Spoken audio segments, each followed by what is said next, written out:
Olá, povo de Deus, segunda-feira da sexta semana da Páscoa, 10 de maio de 2021. A nossa reflexão de hoje é a partir de Atos 16, de 11 a 15 e de João 15, 26 até 16, 4a. Temos no Segundo Testamento uma carta direcionada à comunidade de Filipos, onde Paulo revela imenso carinho e ternura. A carta aos Filipenses é, na verdade, uma costura de vários bilhetes que Paulo enviou a esta comunidade. Depois de ler essa carta magnífica, ficamos um tanto frustrados com o relato de Lucas em Atos, tão sucinto e frio. Filipos era uma cidade colônia dos romanos desde 31 a.C. Seguramente não havia aí muitos judeus, tanto que não existia nela uma sinagoga. Paulo e Timóteo se sentiram meio estranhos ao chegar em Filipos e, no sábado, saíram pela porta da cidade em direção de um rio onde pensavam que havia oração. Aí estavam algumas mulheres e eles começaram a conversar com elas. Dentre elas tinha uma de nome Lídia, comerciante de púrpura, que acreditava em Deus e escutava com atenção.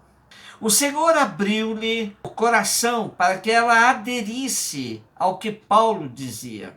E depois de ter sido batizada, bem como os de sua casa, ela fez esse pedido a eles: se me considerais fiel ao Senhor, vinde ficar em minha casa. E forçou-os a aceitar. Assim o cristianismo chegou verdadeiramente à Europa. Filipos foi a primeira comunidade cristã deste continente e a casa de Lídia funcionou verdadeiramente como uma sede de igreja doméstica. É muito interessante que a primeira comunidade cristã europeia tenha nascido da pregação de Paulo a um grupo de mulheres na beira de um rio e que a primeira liderança cristã aí tenha sido uma mulher. Quando Lucas diz que Lídia foi batizada com todos os de sua casa, nos lembra o caso de Cornélio. Dele também se disse: batizou Cornélio e todos os de sua casa. Um alerta que é importante. Deduzir daí que as crianças tenham sido batizadas, como encontramos para justificar o batismo de crianças, da parte da instituição católica, é um pouco forçado. Pois, entre os cristãos primitivos, só se batizava alguém depois de conscientemente ter aceitado e aderido a Jesus Cristo. O que se sabe é que era normal incluir no batismo do chefe de casa os empregados e escravos.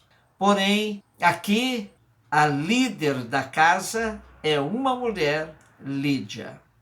É de se perguntar por que um continente que começa a assumir o cristianismo por meio de uma mulher que lidera a primeira comunidade cristã na Europa tornou-se no decorrer da história tão machista e excludente. Impressionante que a marca das filhas de Eva tenha pesado tanto nos ombros das mulheres como se elas tivessem pecado sozinha. A condição física do homem, que no geral é mais forte que a mulher, junto com as ideologias preconceituosas, acabou determinando o domínio masculino e a exclusão das mulheres de muitos processos. A leitura religiosa contribuiu e muito para isso. E isso marca a instituição católica até nos dias de hoje. João 15, 26 a 16, 4a. Naquele tempo disse Jesus aos seus discípulos: quando vier o Paráclito, que eu vos mandarei da parte do Pai, o Espírito da verdade, que procede do Pai, ele dará testemunho de mim. E vós também dareis testemunho, porque estáis comigo desde o princípio. Eu vos disse estas coisas para que a vossa fé não seja abalada. Sereis expulsos das sinagogas e virá a hora em que quem vos matar julgará que presta um serviço a Deus.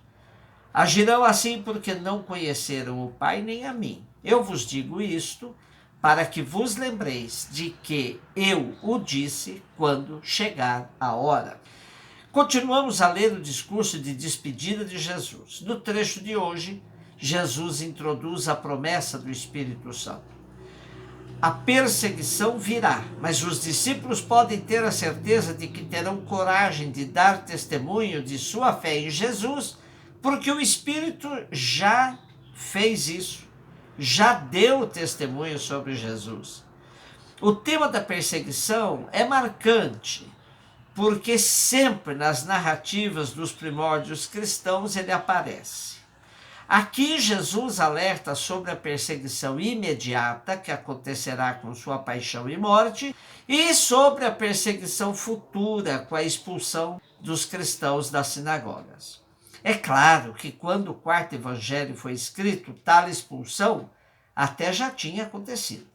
Quanto à frase forte, virá a hora em que quem vos matar julgará que prestam serviço a Deus, pode ser uma referência às duas mortes violentas já acontecidas, com Estevão e Tiago. Mas trata-se de um alerta de Jesus sobre a intolerância crescente, que com certeza acontecerá com seus seguidores. Não podemos interpretar isso como que se Jesus quisesse que seus discípulos se submetessem a um martírio por vocação, mas sim os alertava mediante a plausibilidade do martírio, uma vez que os grupos contrários a eles, ao cristianismo, se apresentavam sempre mais com muita violência. A intolerância religiosa é algo que nunca foi totalmente extinta. Uma sociedade polarizada como a que vivemos, onde a proliferação de grupos fundamentalistas cresce junto de um discurso de ódio, alguém matar por causa da opção religiosa do outro vem se tornando uma possibilidade no horizonte. Só no primeiro semestre de 2019 houve um aumento de 56% no número de denúncias de intolerância religiosa em comparação ao mesmo período do ano de 2018. E nem a pandemia inibiu condutas de intolerância. Por isso, pode nos parecer muito forte, mas a alerta de Jesus que poderão nos matar por causa de nossa opção religiosa não está ausente da realidade brasileira. Além disso, morte por motivos ideológicos podem se tornar muito presentes numa sociedade polarizada, pois o ódio de um polo pelo outro vai crescendo como uma espiral sem controle.